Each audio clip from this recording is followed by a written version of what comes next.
On June 22, 1941, the German forces initiated Operation Barbarossa, one of the most extensive and violent military campaigns in history. The Wehrmacht's blitzkrieg tactics aimed to overwhelm the Soviet defense in a matter of weeks. As German tanks and soldiers crossed the Soviet border, the first engagements unfolded rapidly, with massive implications for both the military and civilian populations in the conflict zone. Civilians living along the border, especially in the territories of Belarus, Ukraine, and the Baltic states, were the first to experience the shock and chaos of the invasion. Initially, the civilian response was mixed, with some local populations in areas such as western Ukraine and the Baltic states seeing the Germans as liberators, hoping to rid themselves of Soviet control. These regions, recently annexed into the Soviet Union after the 1939 Molotov-Ribbentrop Pact, had faced brutal repression under Soviet rule, and the Germans, at least initially, were seen as an alternative to the oppressive Soviet regime. The first engagements were characterized by rapid German advances. Army Group North, advancing through the Baltic states, quickly captured Riga and pushed onward toward Leningrad, while Army Group South swept through Ukraine, capturing Kyiv and pushing toward the industrial regions. Army Group Center, however, directed its main effort toward the heart of the Soviet Union, Moscow. The speed of the German advance left many civilian populations trapped between the fast-moving fronts. Civilians found themselves in increasingly dangerous situations, often facing artillery bombardment, air raids, and the threat of German occupation. In the early days of the invasion, many civilians attempted to flee the advancing German forces, but the sheer scale of the invasion meant that most had little time to escape.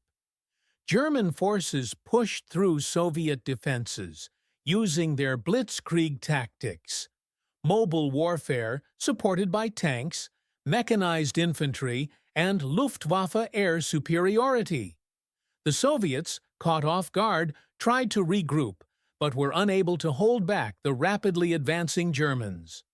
Within the first few days, thousands of Soviet soldiers were captured, and the momentum shifted heavily in favor of the Germans. However, it wasn't just military forces engaged in battle. For the civilians, the experience was one of constant displacement, fear, and uncertainty. In the areas that German forces quickly overran, such as Belarus and western Ukraine, civilians were subjected to random violence, including executions, forced labor, and deportations. The Germans, acting under the belief that they were fighting a racial war, saw local Slavic populations as inferior and often treated them with extreme brutality. Jews, Romani people, and Soviet political officers were targeted for immediate extermination. The atrocities committed in the early days of the invasion were not confined to the military front. As the German forces advanced through the Soviet territory, civilian populations became both victims and witnesses of the early horrors of the war. In towns and villages, civilians often found themselves caught between retreating Soviet forces and advancing German troops. With the Soviets retreating and the Germans closing in, many civilians had no choice but to surrender to the occupying forces. In areas like Kyiv, Lviv, and Smolensk, where early battles took place, civilians were forced to endure bombardment, destruction of infrastructure, and the constant threat of military occupation. The Germans, while initially presenting themselves as liberators, soon made it clear that their occupation would be harsh and unyielding.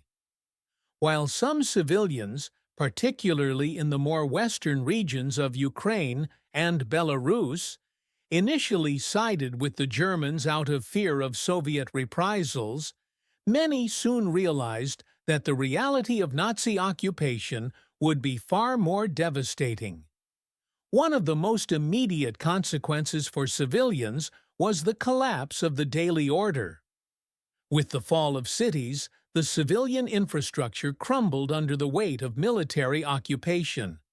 Hospitals, schools, and marketplaces were destroyed or repurposed for the war effort. Civilians found themselves living in a world where survival was uncertain, and their lives were subject to the whims of foreign invaders. Many Soviet civilians tried to adapt to the rapidly changing circumstances, either by joining the Soviet military, aiding partisan movements, or simply hiding to avoid the wrath of occupying forces. The Nazi occupation introduced brutal policies that would become all too familiar to civilians throughout the duration of the war. The Einsatzgruppen, special mobile units tasked with implementing the final solution, followed closely behind the advancing German troops. In towns and villages, these death squads executed civilians en masse, particularly Jews, as part of the Nazis' genocidal campaign. Other civilians were used as forced labor, particularly in areas under direct German control, where the locals were forced to work in mines, factories, or on construction projects for the German military. As the Wehrmacht advanced, the civilian response became increasingly chaotic. Some civilians who remained in their homes faced the difficult decision of whether to stay and risk death or attempt to escape into the Soviet interior. The scale of destruction in the wake of the German advance was immense.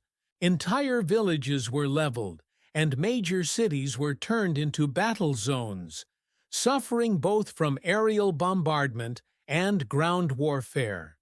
Cities like Kyiv, which had been home to millions, were severely damaged, and countless civilians were either killed or displaced. While the early engagements were largely in favor of the German forces, the Soviet Union's ability to retreat and regroup would soon prove to be a significant factor in the war. The Soviet government, realizing the magnitude of the invasion, began to organize mass evacuations from the front lines, moving civilians and industry further east to keep them out of German hands. Despite these efforts, millions of civilians were caught in the crossfire, with many of them enduring unimaginable suffering. For the civilians trapped in the path of the advancing Germans, the first engagements of Operation Barbarossa marked the beginning of a long and brutal period of war. The initial optimism among some local populations in areas like Ukraine and the Baltic states quickly evaporated as the Germans showed their true colors.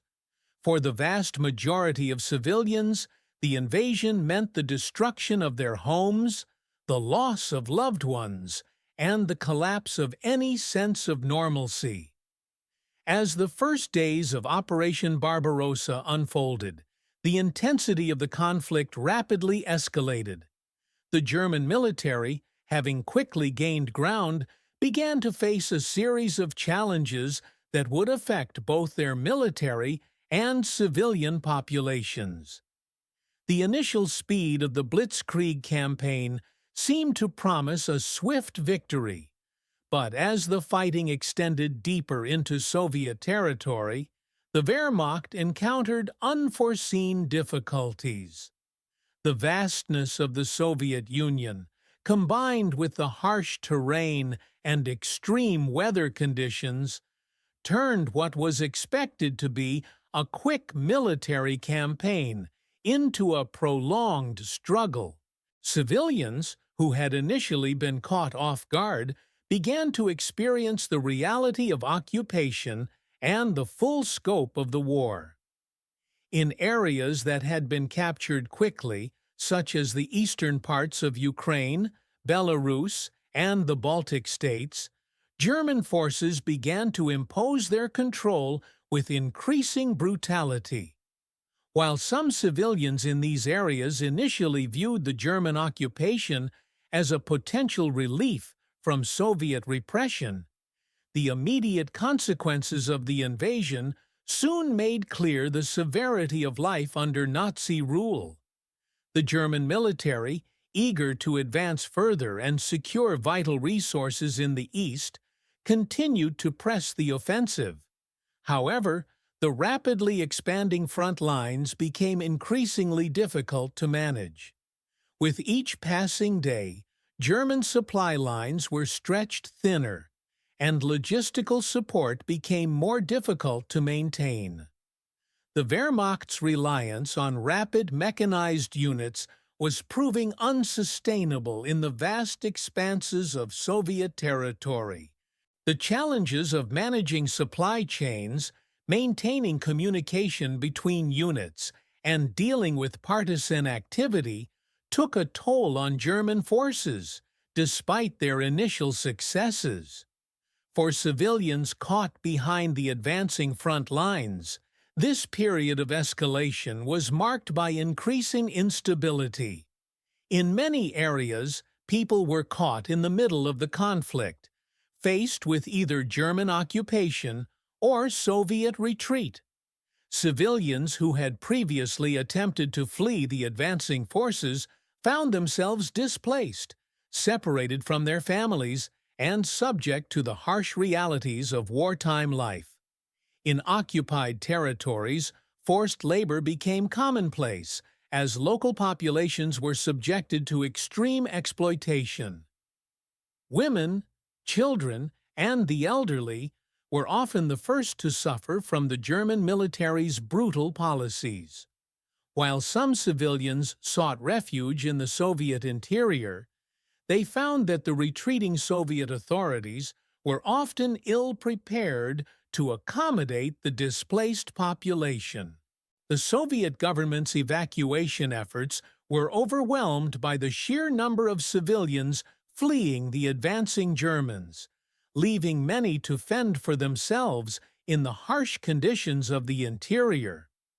Soviet civilians, already traumatized by years of Stalinist repression, now found themselves once again living in a state of constant fear and displacement. The German forces, meanwhile, continued their advance, but the Soviet resistance grew stronger.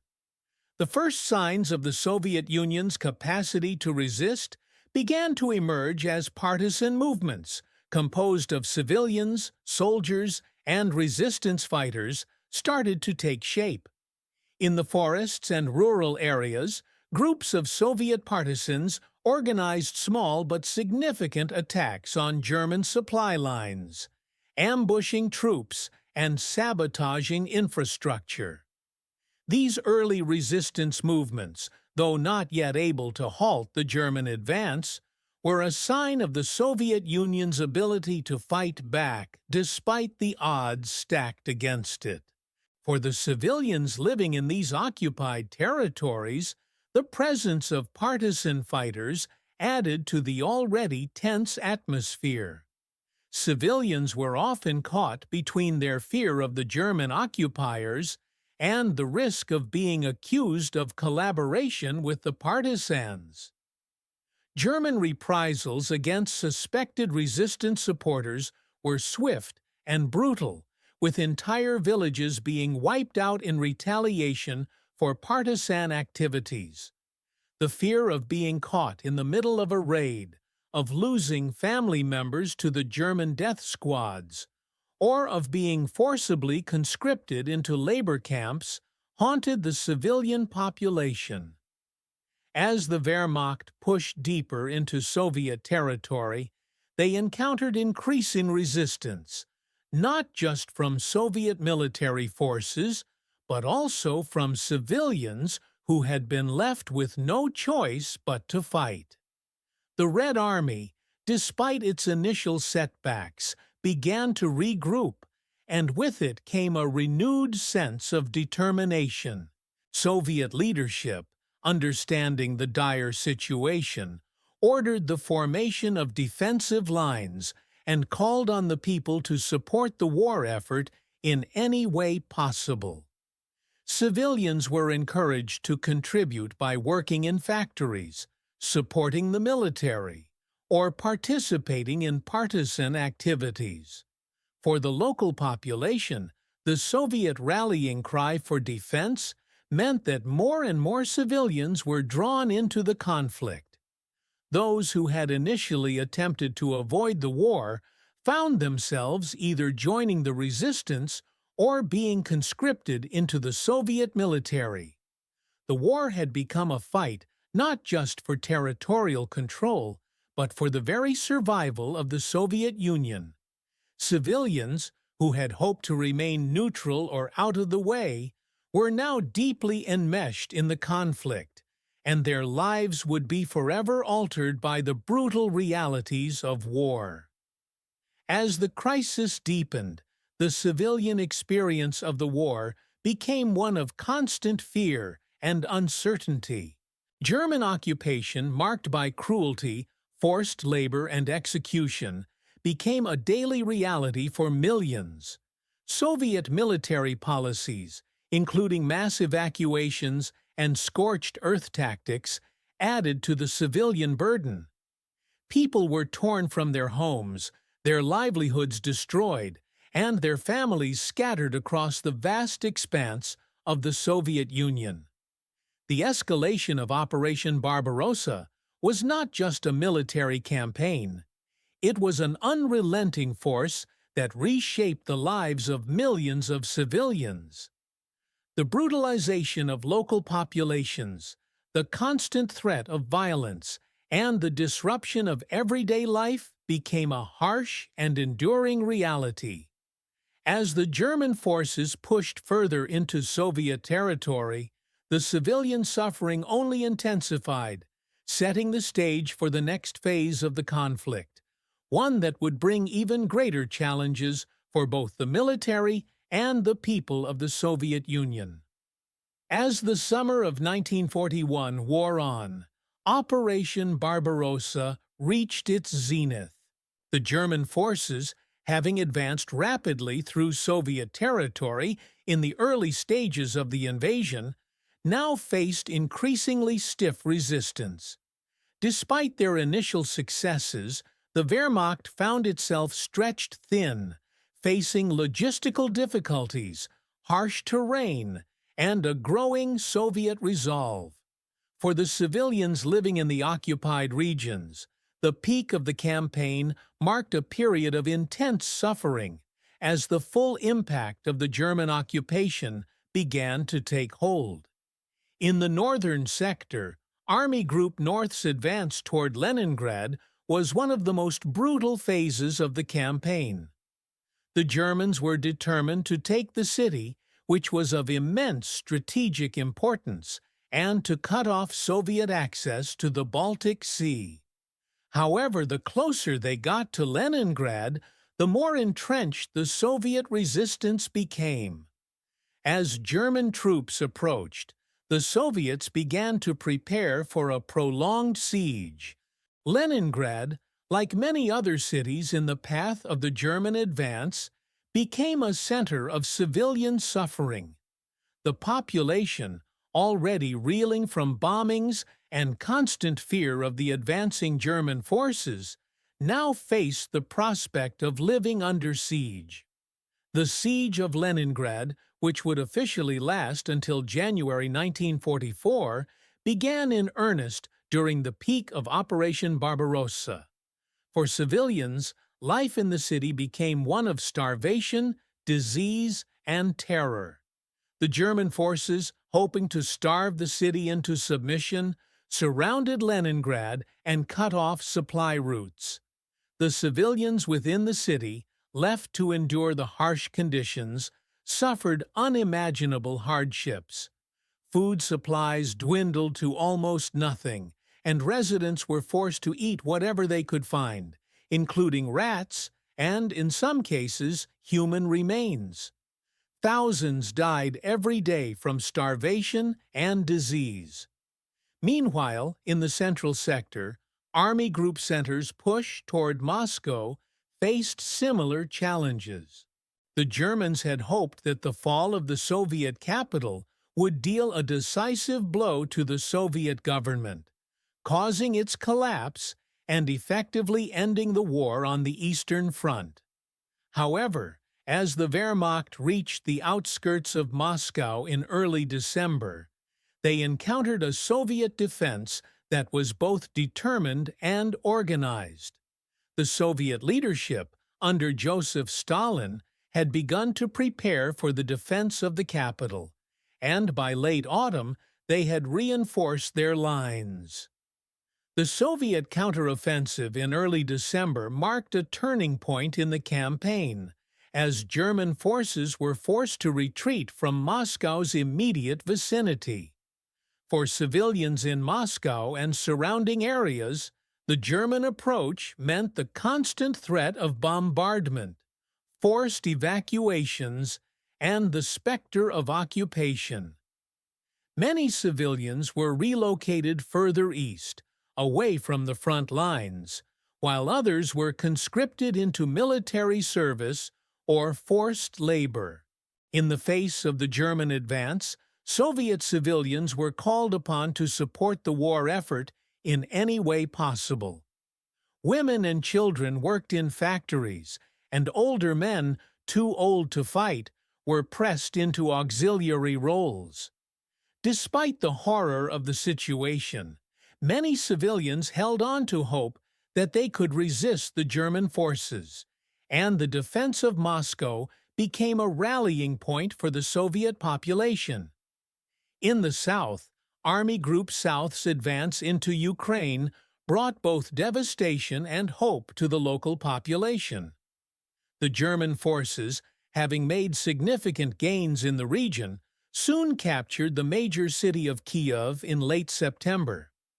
The capture of Kiev was a symbolic and strategic victory for the Germans, as it cut off Soviet access to vital resources in Ukraine, including agricultural products and industrial facilities. However, the German victory was tempered by the ongoing resistance from Soviet forces and partisan groups. For civilians in Ukraine, the German advance meant the loss of their homes, livelihoods, and communities. The occupation brought with it not only the violence of the German military, but also the devastation of forced labor and mass executions. Ukrainians, like other Soviet civilians, were subjected to the brutal occupation policies of the Nazis. The Jews of Ukraine, in particular, faced systematic extermination as part of the Holocaust. In Kiev, thousands of Jews were rounded up, taken to the Babi Yar ravine, and executed. These massacres were repeated across the region, leaving a lasting scar on the civilian population. As the Wehrmacht pressed forward, it became clear that their initial expectations of a quick victory had been overly optimistic. The sheer size of the Soviet Union, combined with the resilience of the Soviet population, began to take its toll on the German forces. The civilian population, meanwhile, was caught in the middle of the conflict, enduring the hardships of occupation, bombardment, and violence. Civilians in occupied territories, especially in cities like Kiev, Leningrad, and Moscow, lived under constant threat, their lives defined by the ever-present reality of war. In addition to the immediate dangers posed by military operations, civilians faced the long-term impact of the war. Entire cities were destroyed, and the infrastructure of Soviet Russia was severely damaged. Railways, factories, and power plants were either destroyed or repurposed for the war effort. The civilian economy, already strained by years of Soviet industrialization, was further disrupted by the ongoing conflict. In many regions, agricultural production was halted, leading to food shortages and famine. The strain of wartime life pushed many civilians to the brink, as the war seemed to stretch on without end. Despite the extreme conditions, some civilians in occupied territories attempted to resist. Partisan movements, composed of local residents and Soviet soldiers who had evaded capture, began to grow in strength. These groups operated in the forests and rural areas, launching guerrilla attacks on German supply lines, sabotage missions, and attacks on occupation forces. The Nazis, in response, launched brutal reprisals against any suspected collaborators or partisans, further deepening the cycle of violence and fear. For the civilians living in the occupied territories, the peak of Operation Barbarossa brought with it the full weight of war. The advances made by the Germans in the summer and autumn of 1941, while militarily successful, had profound consequences for the people who lived in the affected areas. Civilians found themselves living in a world of constant terror, where survival often meant navigating the complex and brutal realities of occupation, forced labor, and violent reprisals. The struggle for life and survival became the defining feature of daily existence for millions of Soviet civilians as they faced the full scale of Operation Barbarossa.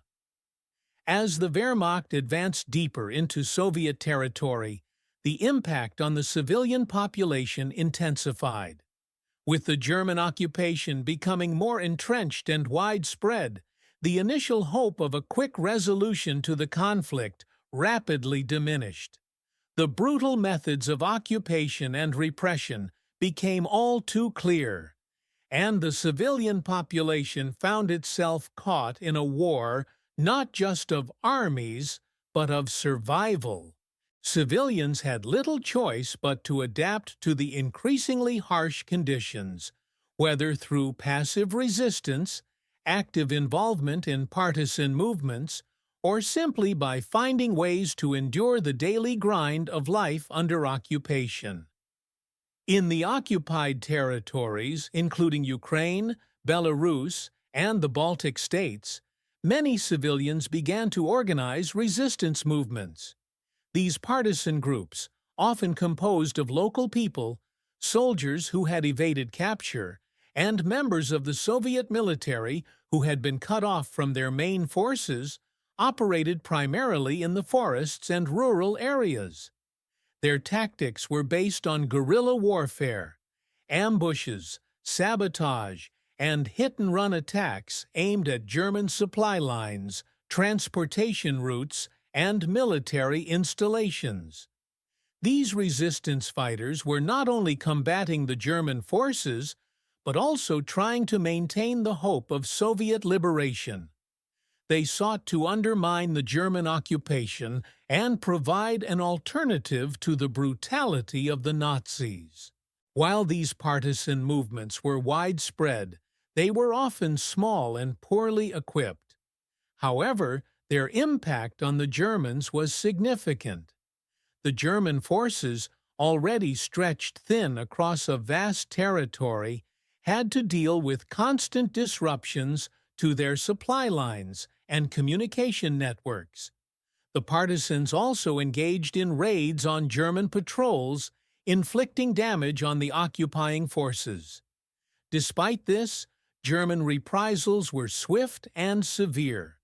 Entire villages were often destroyed or burned to the ground in retaliation for partisan activities, and civilians were executed on the spot or sent to forced labor camps. The Germans adopted a scorched earth policy to counter the partisans, burning crops, killing livestock, and devastating the land in an attempt to eliminate any support for the resistance. As the war continued, the suffering of the civilian population in the occupied territories grew. The infrastructure of the Soviet Union, already weakened by years of Stalinist policies and the purges of the 1930s, was decimated by the German invasion. Factories, schools, hospitals, and homes were destroyed or repurposed for the war effort. Roads, railways, and bridges were blown up to impede German advances and disrupt their supply chains.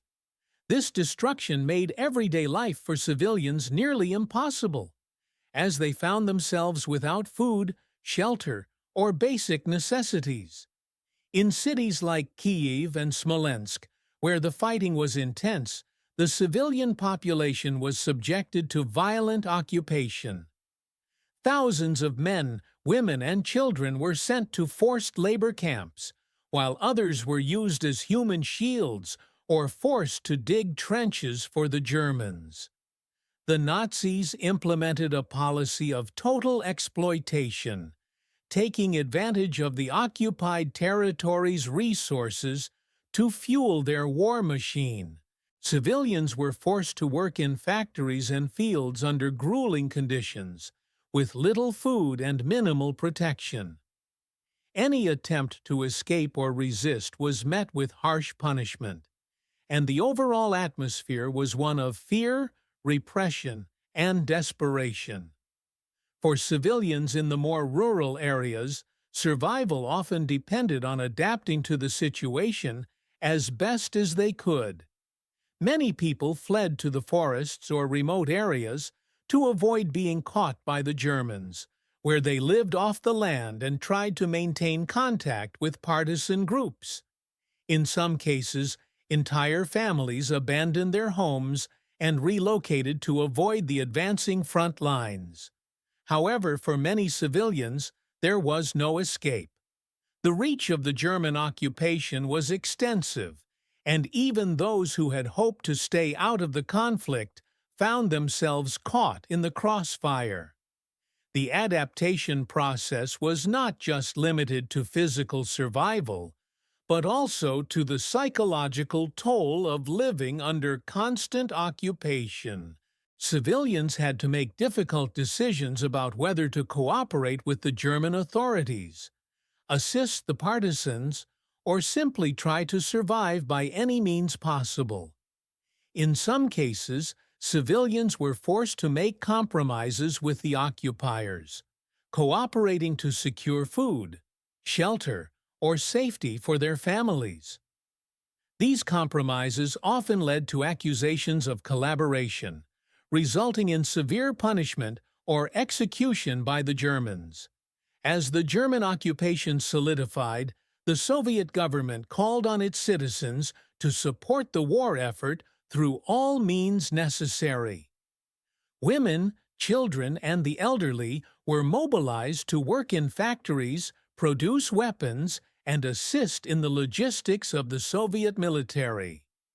Civilians were encouraged to contribute to the war effort by participating in partisan activities, providing intelligence, or even joining the Red Army. Despite the unimaginable hardships, there was a strong sense of determination among many civilians to resist the occupation and support the Soviet war effort. The civilian population, especially those living in the occupied regions, became increasingly involved in the war in ways that extended far beyond traditional military action. For many, resistance was not only about taking up arms, but about maintaining a sense of normalcy and hope in the face of overwhelming odds. Civilians engaged in covert actions, such as passing information to Soviet military commanders, organizing secret hideouts for refugees, and providing food and shelter for the resistance. Many women, in particular, became instrumental in organizing these activities, helping to hide partisans and smuggle supplies. The role of civilians in the resistance efforts extended beyond the partisan groups themselves. In the face of harsh repression and brutal occupation, many civilians found creative ways to sabotage the German military's operations. These acts of defiance were often small but had a significant impact. Civilians would destroy railway tracks, poison food supplies, or cause fires in military barracks. While these actions were not enough to defeat the German forces, they were a constant thorn in the side of the Wehrmacht, forcing them to divert resources and manpower to deal with the disruptions. Despite the overwhelming force of the German military, Soviet civilians showed remarkable resilience and adaptability during this phase of the war. The partisan movements continued to grow in strength, particularly in the forests of Belarus and Ukraine, where they had widespread local support. The civilian contribution to these movements, whether through direct action or by offering covert support, was essential to the persistence of Soviet resistance. As the war entered its second year, the situation for civilians in occupied Soviet territories became increasingly dire. The loss of life, the destruction of homes, and the forced labor that many had been subjected to left scars that would endure long after the war had ended. Yet, amid the unimaginable suffering, the determination of the civilian population to resist the Germans, whether through active partisan warfare or through smaller acts of defiance, continued to grow. Civilians had not only adapted to the situation, but had become integral to the Soviet Union's ability to survive and eventually push back against the German invasion. The turning point of Operation Barbarossa did not come overnight. After months of relentless fighting, and with both the German and Soviet forces suffering heavy losses, the momentum of the war shifted dramatically. The crucial moment came in the winter of 1941, when the German forces, which had initially surged into Soviet territory with lightning speed, found themselves stymied by a combination of logistical failures, the vastness of the Soviet Union, and the brutal Russian winter. For the civilians who had been caught in the middle of the conflict, this shift was not just a military turning point. It marked the beginning of a prolonged struggle for survival. By the time the winter of 1941-42 arrived, German forces had advanced deep into Soviet territory, with Army Group Center reaching the gates of Moscow. The Germans, who had expected the campaign to be over by the end of the year, were now entrenched in a bitter struggle for the Soviet capital. The Soviet Union, though devastated by the German advance, refused to surrender.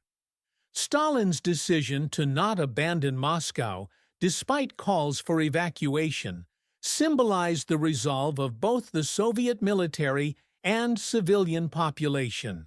The Soviet resistance, both military and civilian, began to take a more organized form in this period. Partisan groups, which had been sporadic and isolated in the early months of the invasion, now began to coordinate their efforts. Their sabotage operations against German supply lines, infrastructure, and military installations became more frequent and more effective. Civilians, many of whom had endured months of occupation, found ways to support the partisans, often at great personal risk. In many areas, the support of the local population for the Soviet cause was crucial in maintaining the resistance effort. However, for those civilians who lived under German occupation, the turning point of the war meant no immediate relief. As German forces dug in for a protracted campaign, they resorted to ever more brutal measures to maintain control over the occupied territories. Repression escalated, and civilian suffering intensified. The Germans implemented stricter policies aimed at suppressing resistance and asserting dominance. Civilians were subjected to forced labor, and those who were suspected of collaborating with Soviet partisans or of being sympathetic to the Red Army were executed or sent to concentration camps. Entire villages were destroyed in retaliation for partisan activities, and the inhabitants were either deported or killed. The atmosphere of fear, suspicion, and brutality became even more pronounced as the war ground on. At the same time, the civilian experience of the war shifted as the scope of the conflict expanded. The Soviet government, despite its early miscalculations, became more adept at mobilizing the civilian population. Women, children, and the elderly were increasingly pressed into service in factories, collective farms, and auxiliary roles in the military. For many civilians, the war became a struggle not only to survive, but to actively contribute to the Soviet war effort. The Soviet Union's ability to adapt, in terms of both military strategy and civilian mobilization, marked a significant shift in the course of the war. One of the most dramatic changes came with the Soviet counteroffensive at the gates of Moscow in December 1941. With the German forces exhausted from months of fighting and unable to capitalize on their early gains, the Soviet military launched a series of counterattacks. The Soviet victory in the Battle of Moscow was a critical moment, as it marked the first significant defeat of the Wehrmacht. German forces, unprepared for the harsh winter and stretched thin on the front lines, were forced to retreat. This retreat signaled a shift in the strategic initiative from the Germans to the Soviets. For the civilians who had endured the horrors of the German advance and occupation, this victory was a moment of hope.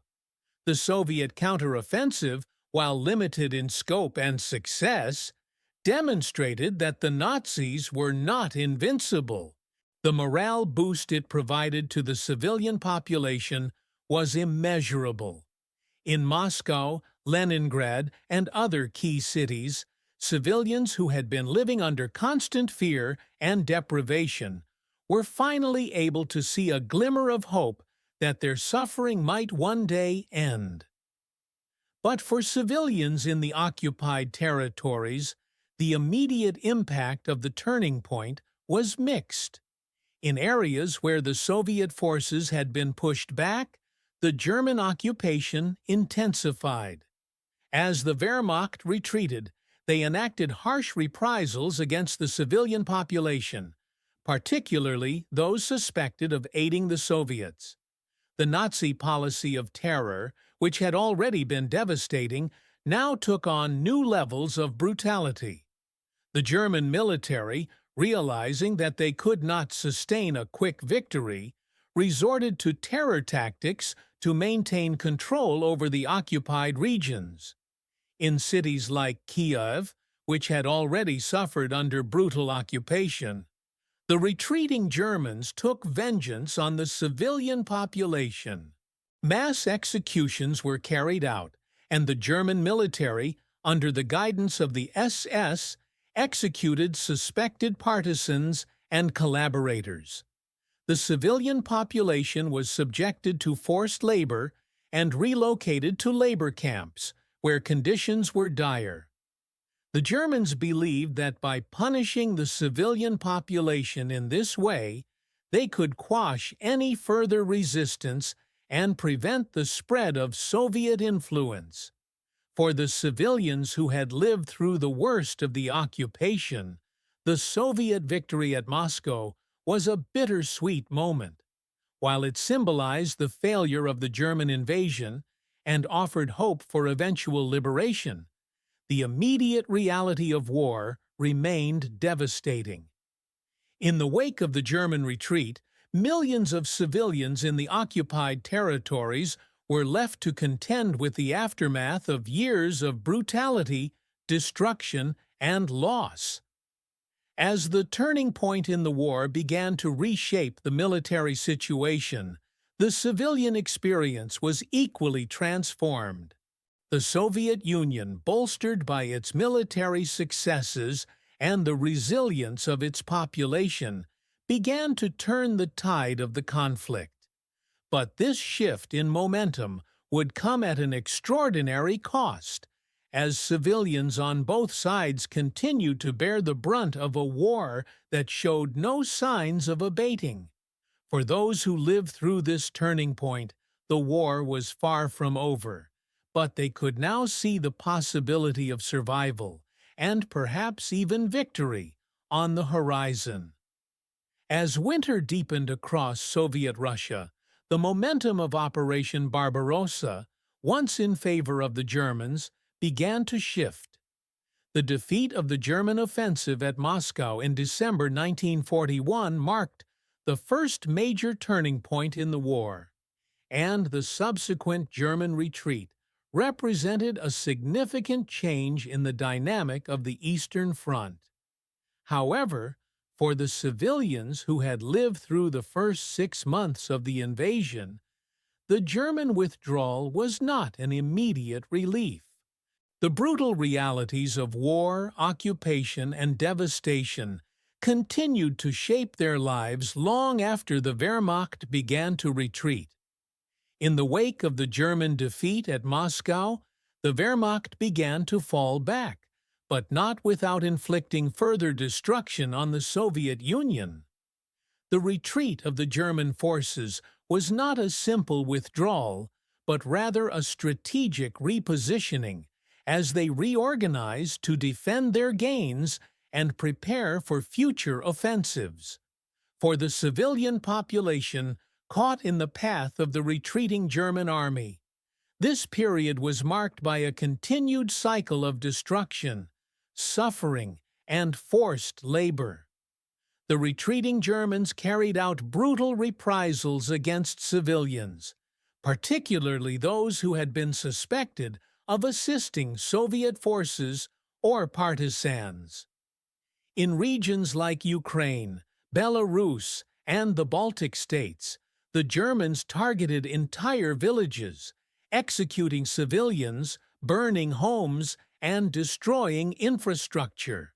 For the millions of civilians living in these regions, the withdrawal of the German army was not a sign of freedom, but a continuation of the cycle of terror that had begun with the invasion. One of the most devastating aspects of the German retreat was the mass deportation of civilians. As the Wehrmacht fell back, they took thousands of civilians with them as forced laborers, using them to repair infrastructure, work in factories, and support the war effort. The Nazis operated a vast network of labor camps, and civilians were forcibly transported to these camps, often under inhumane conditions. These forced evacuations were a continuation of the German policy of terror, which sought to punish the population for their perceived disloyalty or collaboration with the Soviets. In some areas, particularly those in the Western Soviet Union, the retreating German forces left behind scorched earth tactics, destroying not only military installations but entire towns and villages. These areas were left in ruins, with civilians struggling to survive amidst the devastation. The German military, in their retreat, aimed to destroy anything that might aid the Soviet war effort, including food supplies, industrial centers, and transportation networks. The civilian population was often left to fend for themselves, with few resources and little support.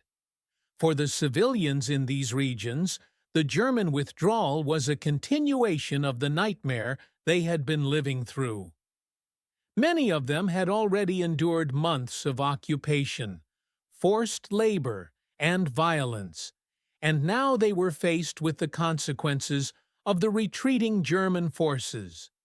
The landscape was littered with the remnants of war: burned homes, destroyed factories, and fields left barren by the scorched earth tactics. For those who had already lost loved ones and homes, the retreating Germans offered no respite, only further suffering. Meanwhile, in Soviet-occupied territories, the Soviet government began the long process of rebuilding and reorganizing. As the Soviet Red Army advanced westward, liberating the areas previously under German occupation, the civilians living in those regions were forced to deal with the physical and emotional toll of occupation. Many were forced to return to their homes, which were often in ruins, and had to begin the arduous task of rebuilding their lives from scratch. In the cities that had been occupied for months or even years, such as Kyiv and Smolensk, the population was left to contend with the aftermath of destruction. The infrastructure of these cities had been severely damaged by the Germans, and the people were faced with shortages of food, medicine, and basic necessities. The harsh winter of 1941-42 only exacerbated these conditions, making survival even more difficult. The Soviet government's call for a great patriotic war had united the Soviet people in their struggle against the German invaders, but the toll on the civilian population was immense. The war effort had taken a heavy toll on the population, with millions of civilians dead, displaced, or suffering from the effects of occupation. The Soviet Union, despite its victory at Moscow and subsequent counteroffensives, faced the daunting challenge of rebuilding a nation that had been ravaged by war. For the civilians who had survived the German occupation, the years following the retreat of the Wehrmacht were marked by continued hardship and suffering. The Soviet government's efforts to rebuild the nation were focused on restoring the war-torn areas, but resources were scarce, and the civilian population was forced to endure the consequences of years of war. The agricultural sector, once the backbone of Soviet society, had been decimated, and food shortages persisted throughout much of the war. For many civilians, the years following the withdrawal of the German forces marked a new phase in their suffering. The Soviet government sought to reassert control over the liberated territories, but the civilian population, having lived under German occupation, faced new challenges. The war had left deep scars on the population, and many families were still separated, with loved ones either missing or dead. In many regions, civilians struggled to rebuild their lives, often with little help from the government. Despite the overwhelming toll of the war, the retreat of the German forces did signal a shift in the war's momentum. The defeat at Moscow and the subsequent Soviet counteroffensive marked the beginning of the end for the German invasion of the Soviet Union. The civilian population, although battered and broken by the war, now looked to the future with a renewed sense of hope. The war was far from over, but the tide had turned in favor of the Soviet Union, and the civilians who had endured the horrors of occupation could now begin the difficult task of rebuilding their lives in the wake of one of the most devastating conflicts in history. In the aftermath of the German retreat, the Soviet Union was left with a legacy of devastation. The cities, towns, and villages that had been occupied by the Germans were left in ruins, and the civilian population was left to rebuild from the ashes of war. The scars of the occupation would remain for decades as the Soviet people struggled to come to terms with the horrors they had endured.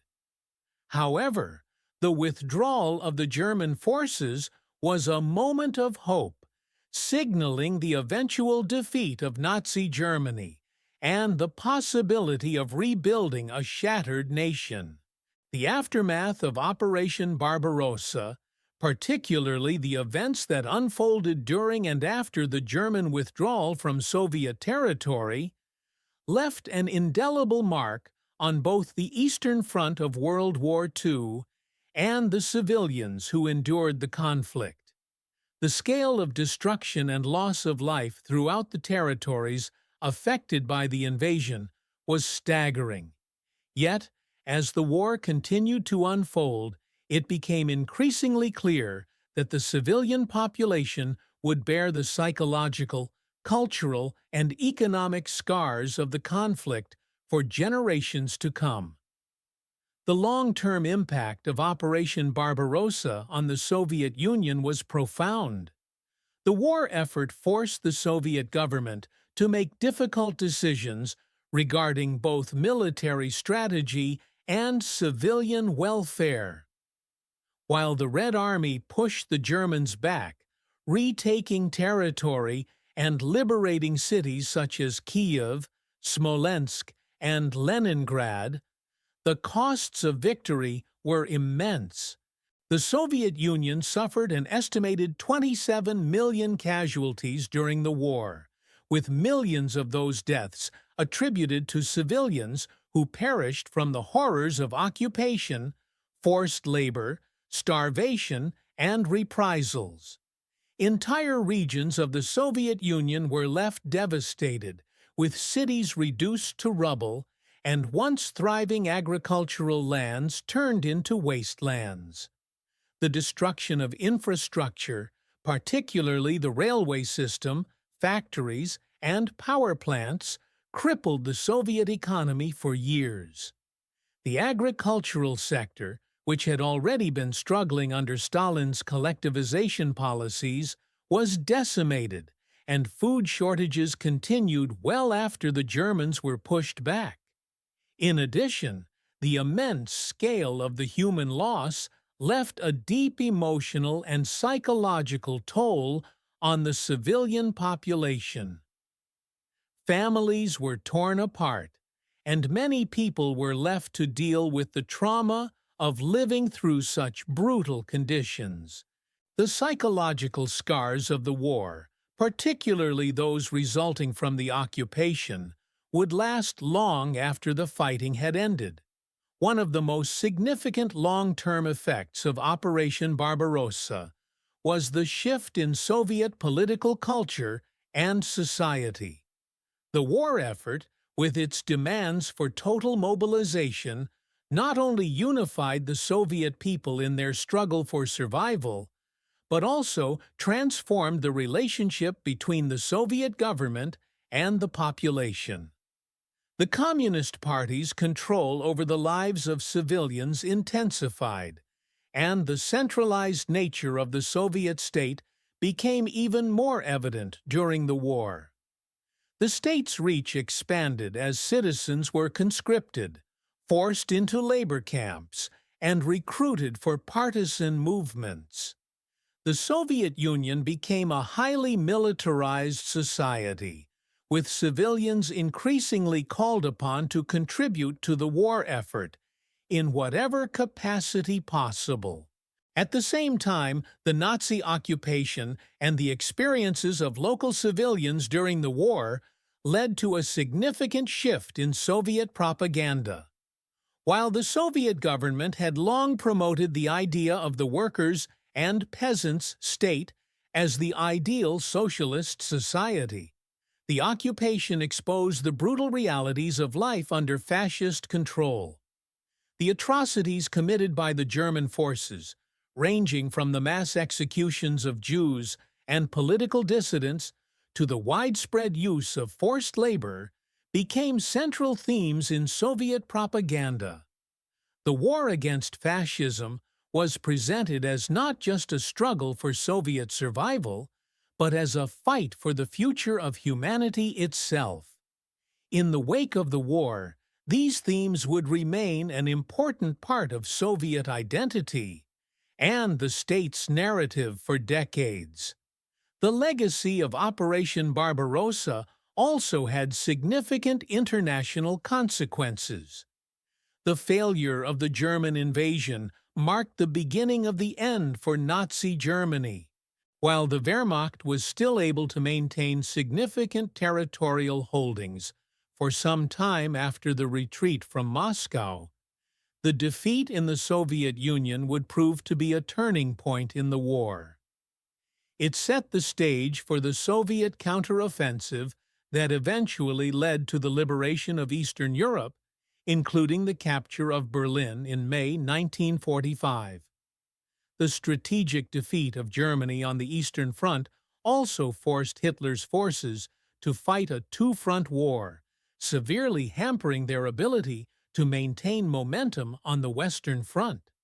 For the United States and the Allies, the Soviet victory at Moscow and the subsequent defense of Stalingrad in 1942 were crucial in shifting the balance of power in the war. The Soviet Union's resilience and ability to absorb German aggression set the stage for future Allied victories in Europe.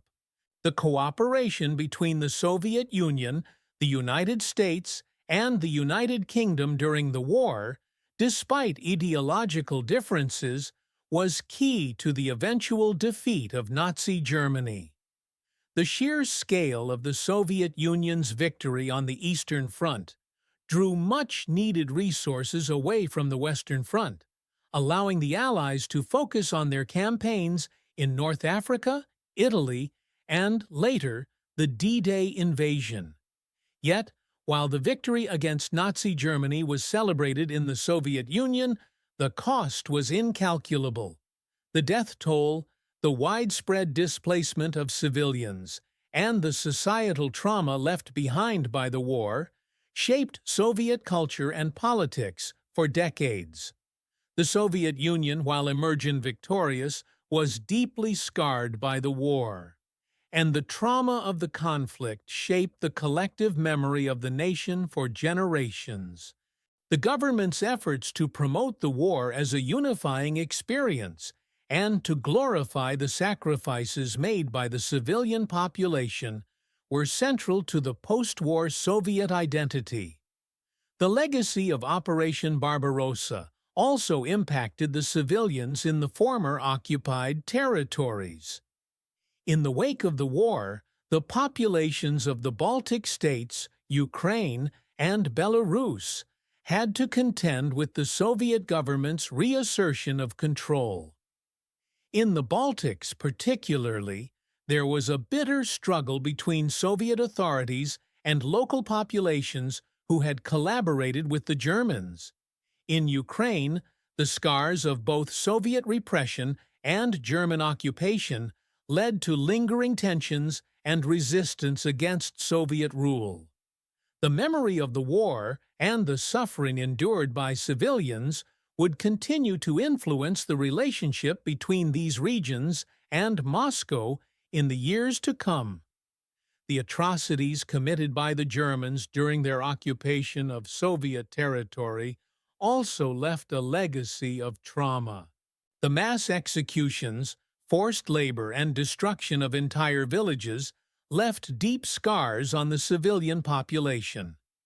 The systematic extermination of Jews, Romani people, and political dissidents in the occupied regions was one of the most horrifying aspects of the war. These acts of genocide, carried out by the Einsatzgruppen and other Nazi units, were a grim reminder of the horrors of occupation. In the years following the war, the Soviet Union would work to suppress the full extent of these atrocities. But the impact on the civilian population was undeniable. The cultural memory of the war was preserved in Soviet propaganda and the Soviet state's efforts to commemorate the sacrifices made by the civilian population. Monuments to the fallen, particularly those dedicated to the defense of cities like Leningrad and Stalingrad, became important symbols of Soviet victory. These monuments, along with the celebration of Victory Day on May 9th, became central to the Soviet narrative of the war. However, the true extent of the civilian suffering and the challenges faced by those living under occupation were often downplayed or obscured in favor of glorifying the military victory. In the post-war period, the legacy of Operation Barbarossa would continue to shape Soviet policy and culture. The war had transformed the Soviet Union, leaving it stronger in some respects, but deeply scarred in others. The civilians who lived through the conflict, particularly those in the occupied territories, would carry the memory of the war with them for the rest of their lives, as the long-term effects of the conflict became deeply ingrained in Soviet society.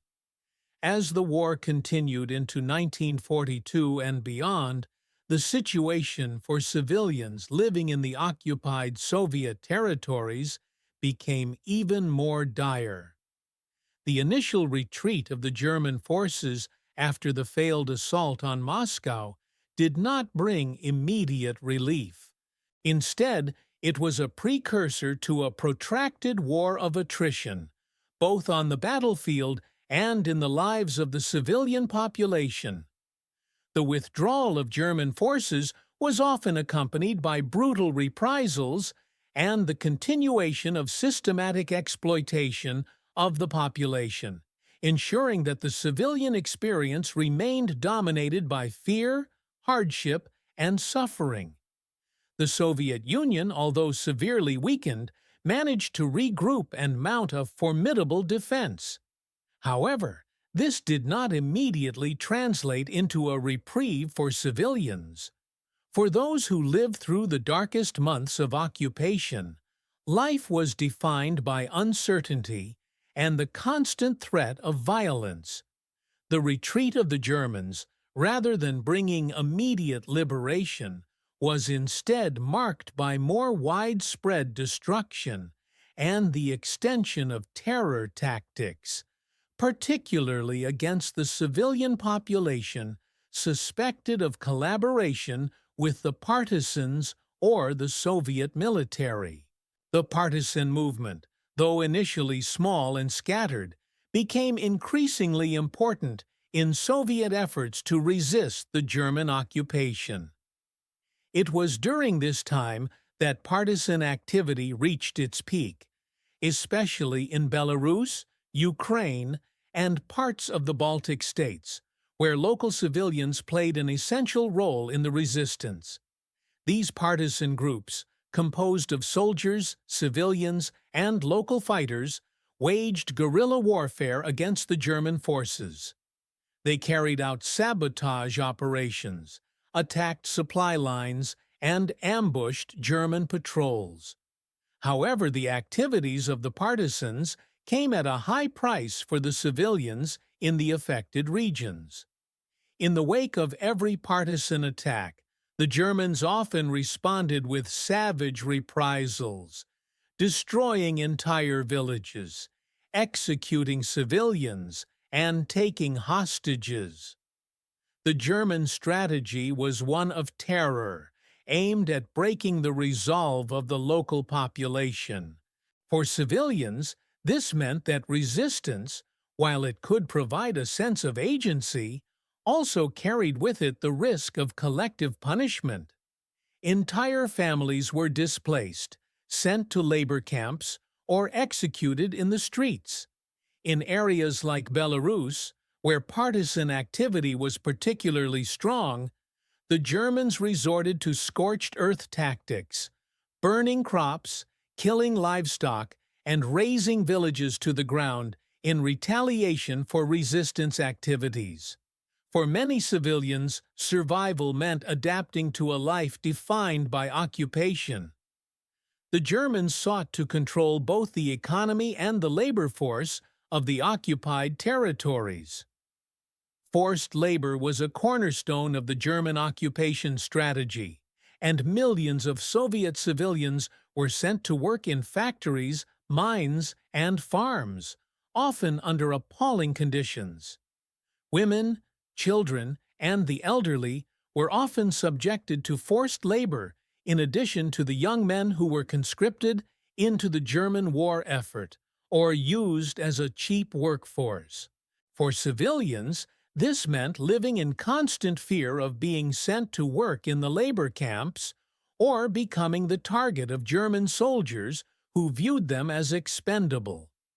Soviet authorities, despite the ongoing struggles, worked tirelessly to keep up civilian morale and maintain a sense of unity.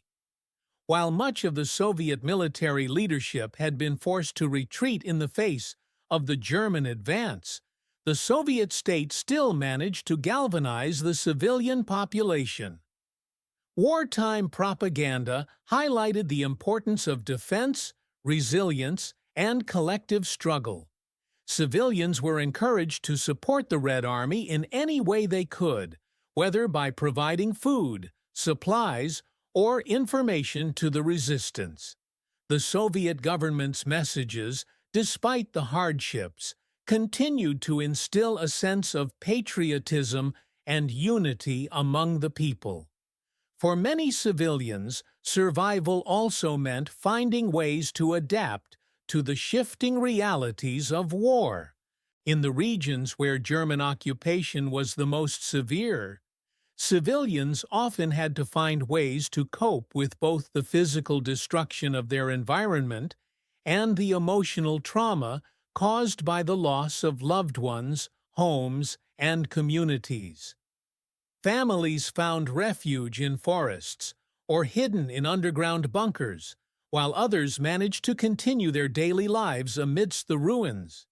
In many ways, the occupied population became experts in adapting to their circumstances. They built underground resistance networks, smuggled food and weapons to partisans, and found ways to escape the eyes of the German soldiers who patrolled the occupied cities and towns. In the cities, particularly those under intense bombardment, civilians were forced to seek shelter in basements and underground tunnels, living in conditions that were often overcrowded and unsanitary. The collapse of infrastructure meant that basic services, water, electricity, and sanitation, became luxuries that only a few could afford. For those in the cities, survival meant learning how to scavenge for food, how to repair broken tools and weapons, and how to live with the constant fear of air raids, bombardment, and military occupation. In many ways, the civilian population became a crucial part of the Soviet war effort, not by direct military engagement, but through their resilience and support for the resistance. Civilians became the backbone of the partisan movement, helping to provide food, shelter, and intelligence to the fighters. They also served as the eyes and ears of the Soviet military, providing vital information on German troop movements, weaknesses, and supply lines.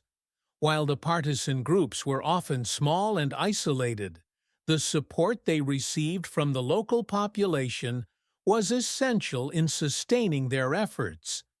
Despite the ongoing hardships, the civilian population was far from passive.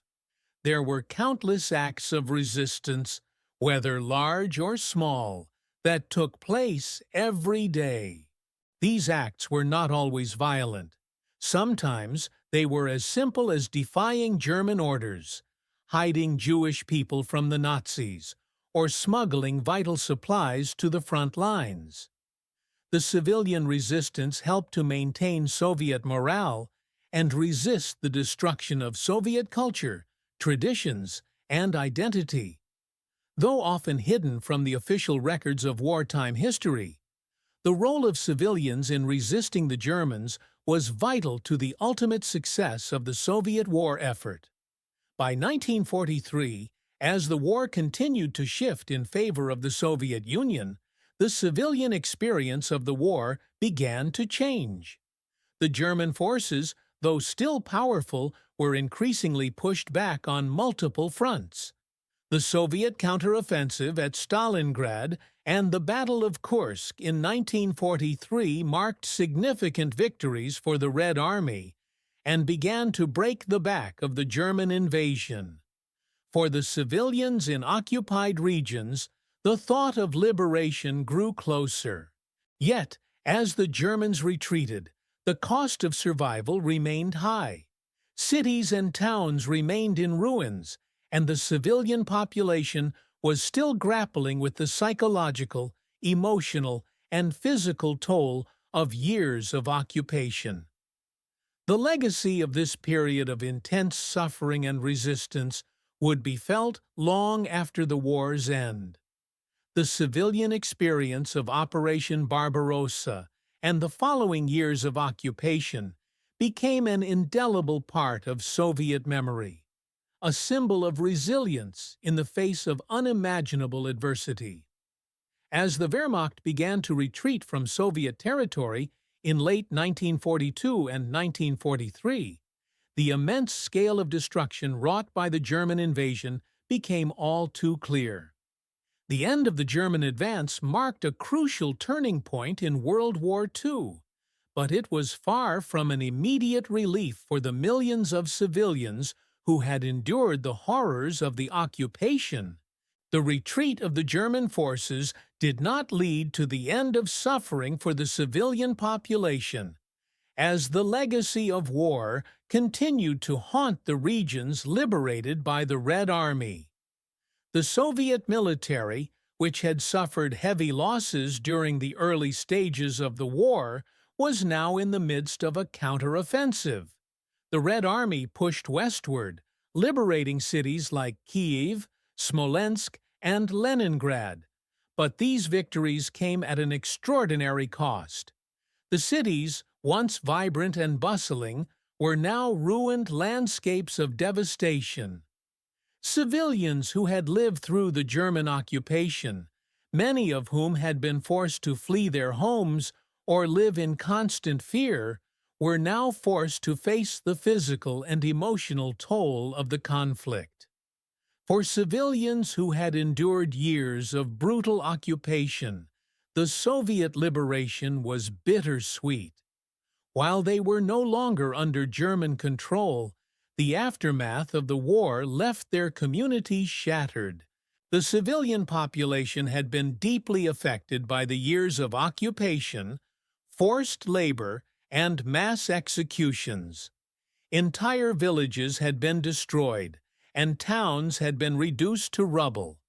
The Soviet Union had to confront not only the physical destruction caused by the German military, but also the psychological and social devastation left in the wake of years of violence, repression, and terror.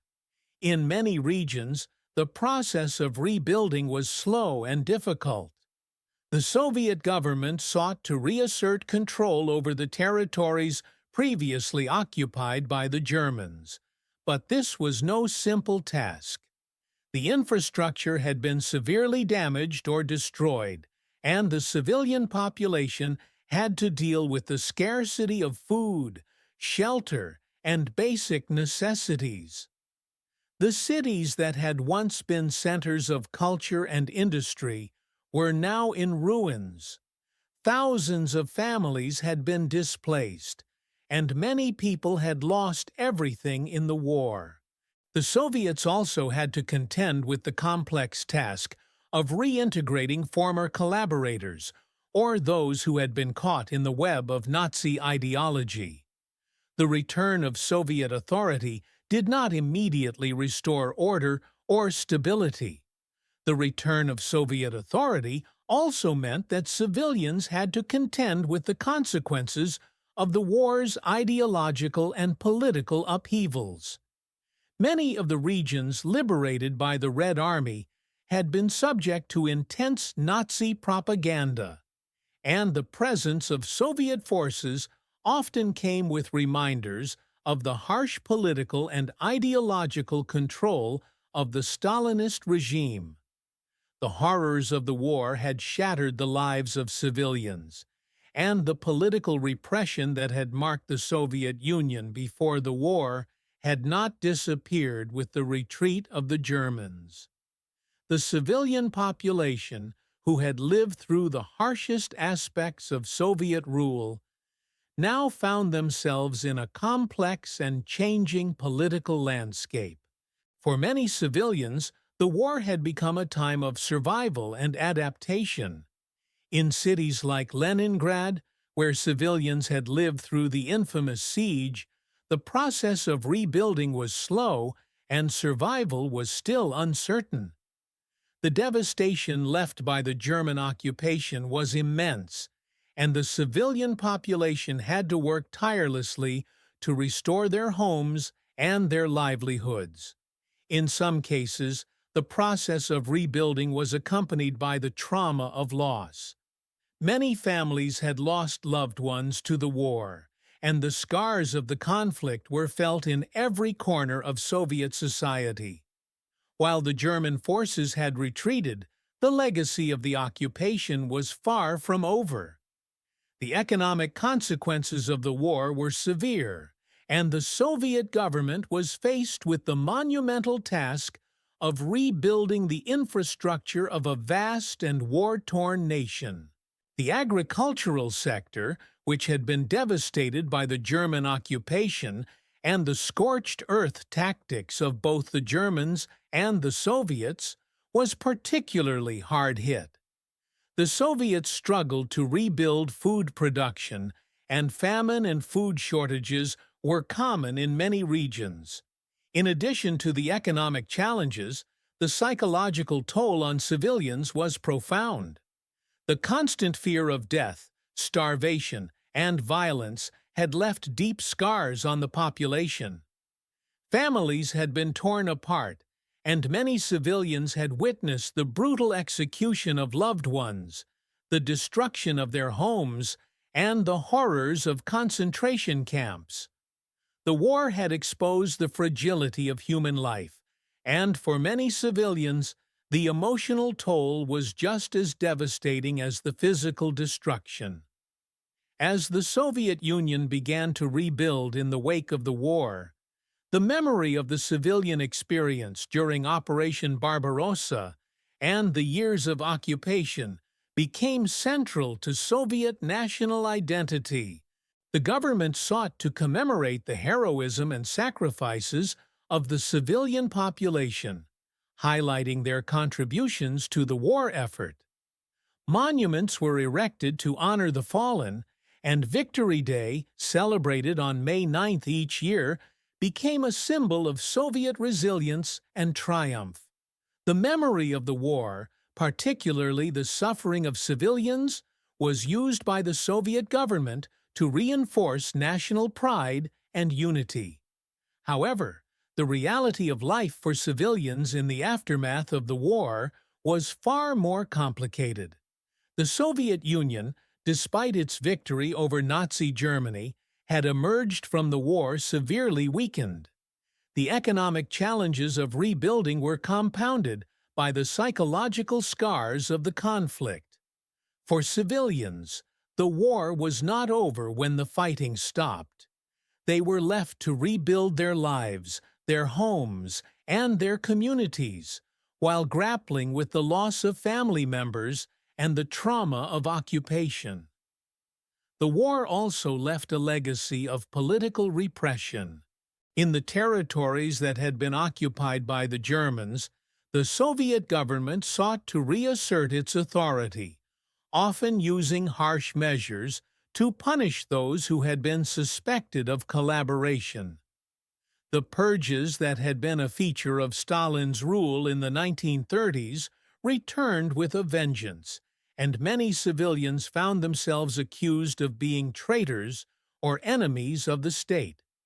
The scars of the war, both physical and psychological, were compounded by the political repression that followed. As the Soviet Union began to rebuild, the memory of Operation Barbarossa and the hardships endured by the civilian population remained central to the Soviet narrative. The war was portrayed as a victory for the Soviet people, but it was also a time of unimaginable suffering. For the millions of civilians who had lived through the invasion, the retreat of the German forces did not bring immediate relief. Instead, it marked the beginning of a long and painful process of recovery. The civilian experience of the war was one of resilience, adaptation, and survival, qualities that would shape the Soviet Union for decades to come. In the years after the war, the legacy of the civilian experience during Operation Barbarossa remained a key part of Soviet identity. The memory of the invasion, the occupation, and the suffering endured by millions of civilians became part of the collective consciousness of the Soviet people. Though the war was over, the impact of the German invasion would continue to resonate through the generations. The scars of Operation Barbarossa were felt not only in the devastated cities and towns, but in the hearts and minds of the people who had lived through it. The legacy of Operation Barbarossa and its profound impact on the Soviet Union and its civilian population cannot be overstated. The war, while ultimately resulting in a Soviet victory, left a lasting mark on the national psyche, political landscape, and cultural identity. The civilian experience during the German invasion, occupation, and subsequent liberation reshaped the Soviet Union in ways that would resonate for decades. The aftermath of the German retreat, the rebuilding process, and the long-term consequences of the war would influence Soviet society, politics, and memory well into the Cold War and beyond. One of the most significant long-term effects of the war was the staggering loss of life and the scale of destruction inflicted upon Soviet civilians. The human cost of Operation Barbarossa and the ensuing conflict was catastrophic. In total, an estimated 27 million Soviet citizens lost their lives during the war, with the majority of casualties being civilians. These deaths were the result of military engagements, mass executions, forced labor, starvation, and the brutality of occupation. The psychological toll on the Soviet people was immense, as entire families, communities, and generations were lost in the chaos of war. The war became a collective trauma that shaped the Soviet identity for years to come. The destruction of Soviet cities, towns, and villages was immense. Major urban centers such as Kiev, Leningrad, and Stalingrad were left in ruins, and the countryside was ravaged by both German occupation and Soviet scorched earth tactics. The economic consequences of the war were severe, with industrial production, agriculture, and infrastructure all suffering significant damage. The Soviet Union faced an immense challenge in rebuilding its economy and infrastructure in the wake of the war. The industrialization efforts that had been a hallmark of Stalin's pre-war policies had been severely disrupted, and many areas of the economy were left in disarray. The rebuilding process was slow, and resources were limited. Despite the enormous challenges of reconstruction, the Soviet government made it a priority to restore the country's economic strength. In many ways, The war served as a catalyst for the Soviet Union's industrial growth in the post-war years. The government's centralization of power, which had been crucial in mobilizing for the war effort, continued after the conflict, leading to the rapid expansion of heavy industry and the collectivization of agriculture. The economic recovery was slow and uneven, but the Soviet Union did manage to rebuild its infrastructure and maintain a strong military-industrial complex, which would later become one of the pillars of the Cold War era. The Soviet government's approach to dealing with the civilian population during and after the war was multifaceted. During the war, the government promoted a narrative of national unity and resilience, emphasizing the importance of the war effort and the sacrifices made by civilians. Propaganda depicted the Soviet Union as the heroic defender of the motherland, rallying the people around the war against fascism. The government's focus on collective suffering and sacrifice helped to maintain morale during the darkest years of the conflict. In the years following the war, however, the Soviet government continued to reinforce this narrative, but with a greater emphasis on state control. The suffering of civilians, particularly in the occupied regions, became a key element of Soviet identity. Monuments to the fallen were erected throughout the Soviet Union, and Victory Day on May 9th became a national holiday, commemorating the victory over Nazi Germany and celebrating the resilience of the Soviet people. This collective memory of sacrifice was used to solidify the power of the Communist Party, and it became a cornerstone of Soviet propaganda throughout the Cold War. However, the civilian experience of the war was not always fully acknowledged in official Soviet narratives. The atrocities committed by the Germans during their occupation of Soviet territory, including the mass executions, forced labor, and destruction of entire villages, were often downplayed or omitted from the official history. The Soviet government sought to present a unified narrative of victory and sacrifice, which did not always fully account for the complexities of collaboration, resistance, and the lived experiences of civilians. For example, the experiences of the civilians in regions like Ukraine, where some populations initially greeted the Germans as liberators, were rarely addressed in full. Similarly, the suffering of Jewish populations in the occupied territories, who were subjected to systematic extermination, was often overshadowed by the broader narrative of the war. The war also had significant cultural consequences.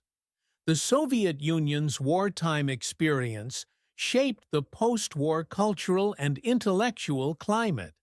Writers, artists, and filmmakers, many of whom had witnessed the horrors of the war firsthand, began to create works that reflected the deep trauma and resilience of the Soviet people. Literature, cinema, and art from the post-war period often focused on the themes of sacrifice, survival, and the brutal realities of the war. The imagery of the war, particularly the heroism of Soviet soldiers and the suffering of civilians, became central to Soviet cultural production. The trauma of the war also left a lasting impact on the Soviet government's approach to its population. In the years following the war, the government focused on rebuilding the country's economy and military strength, but it also sought to suppress dissent and maintain tight control over the population.